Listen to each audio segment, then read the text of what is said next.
Guillemette Grobon se rencontre pour l'émission Le Labo. On va parler d'une belle aventure collaborative entre compagnies artistiques indépendantes de Lyon, de Sétif et d'Alger. Vous représentez Lyon avec la compagnie Gertrude II. Alors vous allez nous parler de Noir sur Blanc. C'est un événement, c'est la 10e année de cet événement qui aura lieu à l'amphithéâtre de l'Opéra de Lyon. Bonjour Guillemette. Bonjour.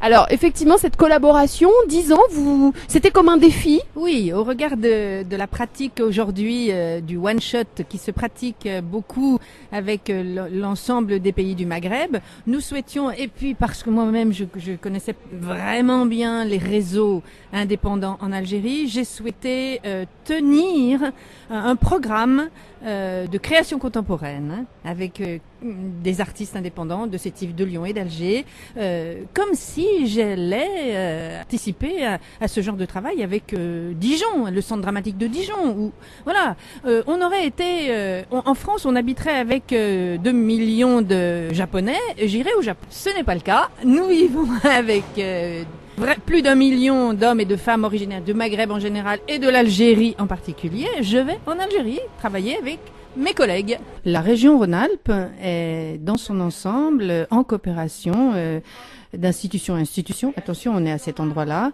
avec l'Est algérien. Donc c'est Sétif, Annaba, Constantine. Pour cela que quand on a souhaité ouvrir et ne pas rester qu'avec la capitale et qu'avec des équipes de la capitale, l'équipe d'Alger a décidé de partir à Sétif. Et nous voilà partis sur ce programme tout à fait unique de création contemporaine avec des équipes indépendantes d'artistes. Alors aujourd'hui, votre événement se passera donc du 7 au 9 novembre prochain, est en résonance avec le festival Sens Interdit. Ça trouve tout son sens puisque finalement Sens Interdit nous propose un théâtre engagé, ouvert sur le monde et de création contemporaine. Donc on est complètement dans votre thématique. Ah oui, absolument, parce que si vous voulez, nous avons vraiment souhaité et réussi travailler avec des artistes définitivement contemporains. Ceux qui veulent vivre et créer chez eux, ça c'est aussi une particularité de Noir sur Blanc. C'était une des conditions de la mise en œuvre de ce programme. Parce que nous voulions aller rencontrer les contemporains de là-bas. Sortir des sentiers battus, cet imaginaire qui existe entre la France et l'Algérie, et du côté des artistes où la question de la victimisation, la question du sang et des larmes, de l'exil est omniprésent, avec quelques grandes têtes d'affiche comme nos Molières à nous, qui sont des gens absolument splendides du point de vue des écritures. Mais aujourd'hui, il y a les autres. Il y a des éditeurs, il y a des écrivains, des hommes et des femmes qui travaillent dans le paysage artistique contemporain et qui sont traversés par tout ce qui nous traverse aussi. En vous écoutant, je me disais que cette collaboration, il y a déjà 10 ans d'existence, va se poursuivre puisque vous avez tissé de véritables amitiés artistiques, puisque vous avez adapté l'ensemble de l'œuvre d'une auteure algérienne. Racontez-nous un peu cette aventure.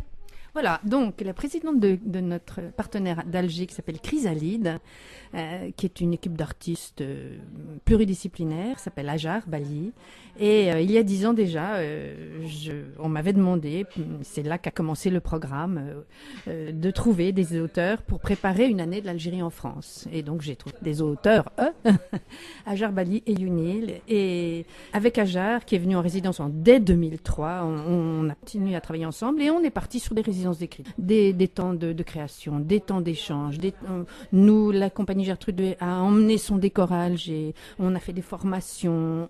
Nous avons édité l'ensemble de ces courtes pièces à Lyon, l'édition Acte Même. Puis on a donné puisque nous sommes dans un processus de co-développement ou de développement partagé, ces droits à une maison d'édition algérienne qui s'appelle les éditions Barzakh, qui est une merveilleuse maison d'édition très importante, excessivement précise, qui travaille beaucoup avec Actes Sud d'ailleurs, donc vous voyez un petit peu le niveau. Et donc Hajar a été édité. Et j'ai pris la décision d'adapter l'ensemble de ces courtes pièces pour un spectacle à venir qui s'appellera Peuple 3 surgit des enfers et des paradis. On aura l'occasion dès le 8 et le 9 novembre d'écouter la musique de ce spectacle. C'est ce que vous nous proposez notamment pour cette édition Noir sur Blanc. Je rappelle à mes auditeurs bien sûr que ça aura lieu à l'amphithéâtre de l'Opéra.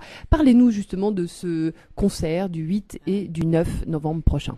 Alors on commence d'une manière un petit peu opératique en fait. Les opéras sont souvent écrits, le livret musical s'écrit très souvent en amont du spectacle. C'est ce qu'on a décidé de faire. Et je travaille avec Olivier Angèle depuis des milliers d'années, je sais pas, voire plus. Et donc je lui ai demandé de travailler sur la musique de ce spectacle que je conçois comme une cantate contemporaine. C'est très important que vous rencontriez ce lien entre ce musicien et l'écriture d'Ajar Bali, qu'il en a sorti, et donc cette histoire d'intime et d'universel. Dans ce concert, vous verrez la réalité de ça. Alors le concert s'appelle Feel So Different. Il y aura également Éric Moulin au clavier, Gilles Coquart à la guitare, Adila Benmerad, en tant que comédienne, puisqu'il y aura aussi une comédienne sur scène.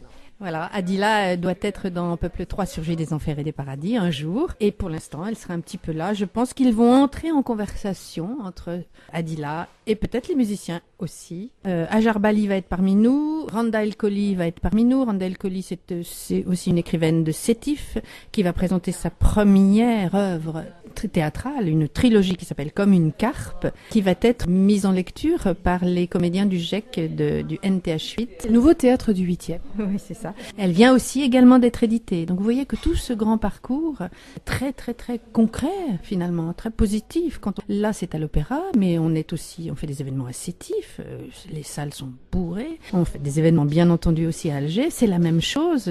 Il y a une vraie demande finalement du public, aussi bien ici en France qu'en Algérie. Ah oui, là en Algérie, là, ils sont absolument friands d'œuvres contemporaines. Comme c'est à cet endroit que le bas blesse, et que très souvent les artistes sortent d'Algérie pour travailler de cette manière-là. Évidemment, ceux qui ont décidé de rester, on les attend, quoi. On a besoin d'eux. Alors, on peut en savoir plus sur l'événement Noir sur Blanc. J'imagine qu'il y a un site internet dédié, www.opéradelion.com, mais il y a également, j'imagine, la compagnie Gertrude, www.gertrude.asso.fr. De rappeler bien sûr que c'est du 7 au 9 novembre et qu'on peut réserver les places bien sûr dans toutes les bonnes crèmeries. Voilà, et ceux qui sont intéressés par la démarche, il y a une rencontre avec un certain nombre d'acteurs avec qui nous avons travaillé de Sétif, d'Alger et de Lyon autour du processus de 10 années d'écriture. Et c'est Patrick Penaud, le directeur des Célestins, va être le médiateur en écho à Sens Interdit de cette rencontre où on va poser sur la table les joies et les précipices d'un tel programme. Merci beaucoup Guillemette Grosbon d'avoir été mon invitée ce matin. Eh bien, joie et bonheur. Alors, à vous tous, venez, on vous attend. Merci.